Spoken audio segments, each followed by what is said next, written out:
Bonjour, bienvenue à ce nouveau café à la fois, que le Seigneur vous bénisse. Alors j'aimerais aujourd'hui vous poser une question. Est-ce que les yeux de vos cœurs voient comme Dieu voudrait qu'ils voient?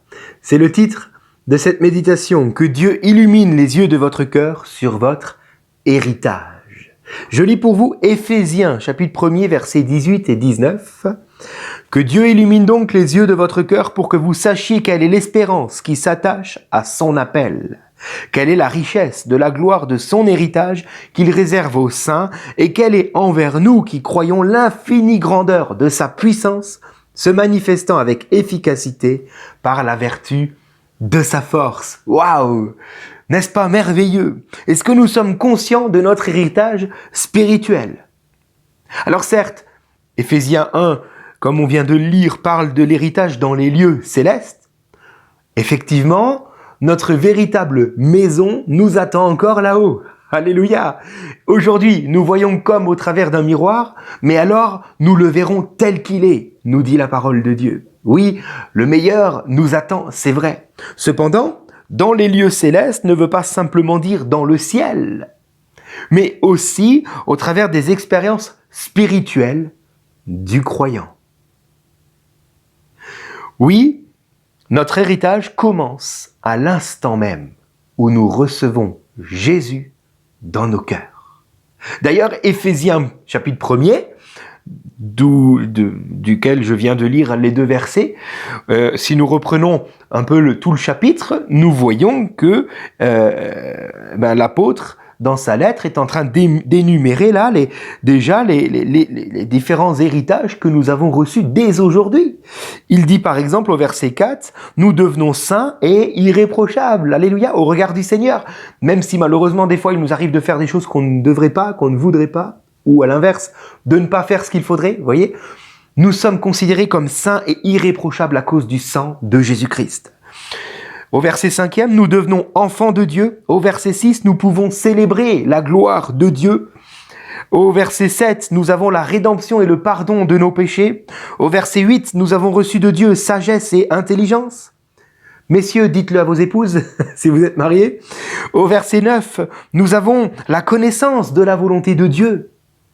Oui, nous avons une communion avec notre Dieu qui nous fait connaître ses projets pour nos vies, sa volonté pour aujourd'hui et même pour demain. Et au verset 13e, nous avons reçu le Saint-Esprit.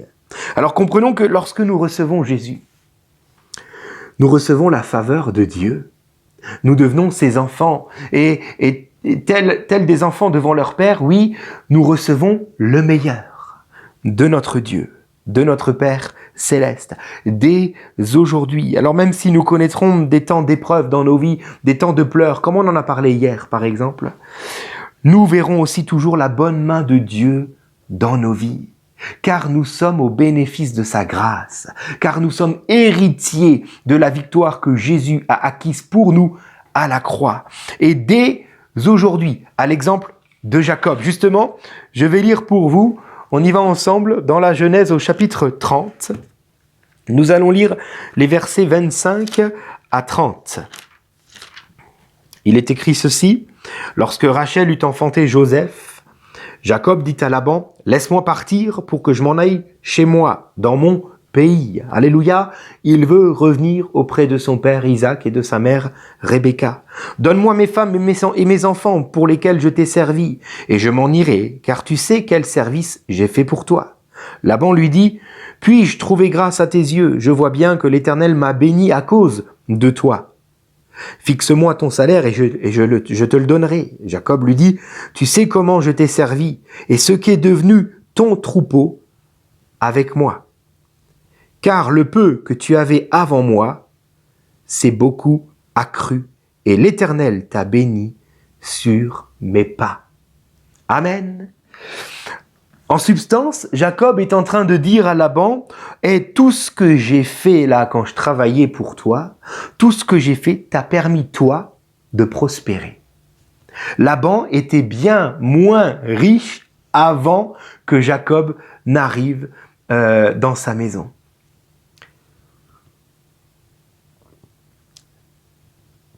La bénédiction qui s'attache à Jacob a touché la maison de Laban, a touché l'endroit où il était. Dieu met toujours sa bénédiction sur ceux qu'il reconnaît comme les siens. Quoi qu'il fasse, à l'exemple de Jacob qui a mal fait et qui de fait avait dû quitter la maison de son père et qui se retrouve comme ça chez Laban, même malgré nos erreurs, la bénédiction de Dieu demeure sur nous, parce que nous ne la méritons pas, de toute manière. C'est à cause du sang de Christ que nous devenons enfants de Dieu, et donc que nous pouvons jouir de la faveur divine. Et quoi que nous pouvons faire, nous allons voir la main de Dieu nous bénir, nous garder, et même nous rendre prospères. Et ce, même s'il peut y avoir des difficultés et des épreuves dans nos vies, comme par exemple Jacob on a connu, quand même, il a dû travailler pendant 14 ans pour pouvoir épouser celle qu'il aime, Rachel. Il a travaillé pendant 14 ans pour Laban, mais à la fin, lorsqu'il se retourne, il voit que Dieu a béni, que Dieu a fait multiplier les biens de Laban. Il voit la main de Dieu. La Bible dit que c'est à leurs fruits que vous les reconnaîtrez, en parlant des faux prophètes, des faux docteurs, des faux pasteurs, etc. Lorsque la faveur de Dieu est sur quelqu'un, les fruits sont toujours bons. Et ils grandissent toujours, même s'il y a des épreuves. Les gens qui nous entourent peuvent dire des choses du genre « Ah, un tel là-bas, il me porte la poisse ». Ou à l'inverse, « Ah, un tel là-bas, quand je suis avec lui, il me porte chance ». Voyez ? Mais en fait, la poisse et la chance n'ont rien à voir là-dedans. Il s'agit simplement de la bénédiction de Dieu sur telle ou telle personne. Si la bénédiction de Dieu est sur ma vie, alors lorsque je viendrai chez vous, vous serez bénis. Alors, je ne dis pas ça avec prétention, pas du tout. Je vous l'ai dit, la bénédiction de Dieu ne dépend que de la grâce de Dieu. Okay ? Sinon, ça fait longtemps que je ne l'aurai plus, malheureusement. Car je suis pécheur, comme quiconque. Si la bénédiction de Dieu est sur votre vie, lorsque vous viendrez me rendre visite, alors je serai béni. Alléluia. Alors j'aimerais donc parler rapidement au chef d'entreprise ou au chef d'équipe, avant d'embaucher qui que ce soit. Assurez-vous que la personne ne vous porte pas la poisse. Comprenez ce que je veux dire maintenant ? Les capacités et les dons sont une chose qui, bien sûr, sont indispensables pour telle ou telle activité dans une entreprise ou dans une équipe. Mais la faveur de Dieu doit être tout autant indispensable. Que les chefs d'entreprise ou les chefs d'équipe qui sont chrétiens cherchent et mettent en prière à pouvoir embaucher des frères et sœurs en Christ. Même s'il vous faudra les former peut-être un peu plus qu'un autre. Je vous assure que vous ne perdrez pas au change. C'est une vérité. Et nous voyons exactement la même chose avec Joseph. Un peu plus tard, dans la Genèse, au chapitre 39, lorsqu'il travaillera tel un esclave, parce qu'il a été vendu comme esclave, et c'est Potiphar qui va se l'acheter. Et donc, comme un esclave, il va travailler dans la maison de Potiphar. Et Potiphar dira, dans Genèse 39, verset 3, « Son maître vit que l'Éternel était avec lui et que l'Éternel faisait prospérer entre ses mains tout ce qu'il entreprenait. » Parce que la bénédiction de Dieu était sur lui, sur Joseph. Toute la maison de Potiphar était bénie. Alors j'aimerais vous dire deux choses rapidement pour finir.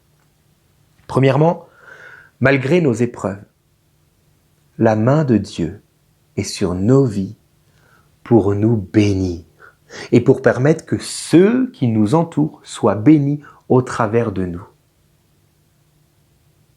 Deuxièmement, la faveur de Dieu ne s'achète pas. Elle se reçoit par la foi. Ni Jacob, ni Joseph, ni quiconque ne mérite que Dieu ne s'intéresse à lui. Ne mérite que Dieu étende sa bonne main pour le bénir et en faire un outil de bénédiction pour les autres. Nous ne le méritons pas. C'est la grâce. Alors oui, ne cherche pas à mériter tout cela, mais accueille cette parole d'évangile par la foi. Et n'oublie pas que la faveur de Dieu porte un nom. Jésus-Christ. Vous avez tout pleinement en lui, en Jésus-Christ. Colossiens chapitre 2, verset 10. Alors, chéris cette grâce. Une épître nous dit de ne pas user de la grâce n'importe comment. Non, parce que Dieu fait grâce, est-ce que je vais pécher? Loin de moi cette pensée-là. Au contraire, je veux chérir la grâce. Je veux chérir Jésus-Christ, car il me fait tant de bien.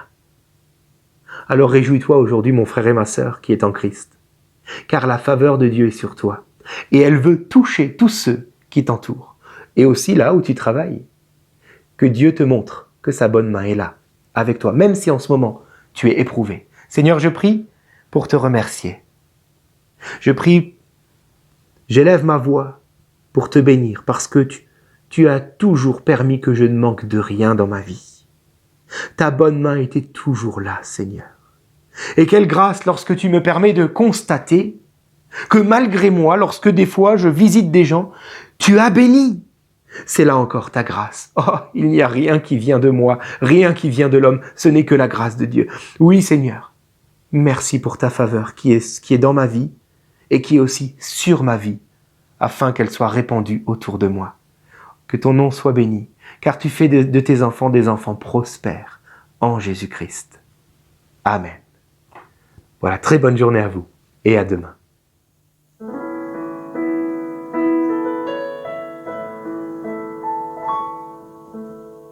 Ta bonté a les dimensions du ciel.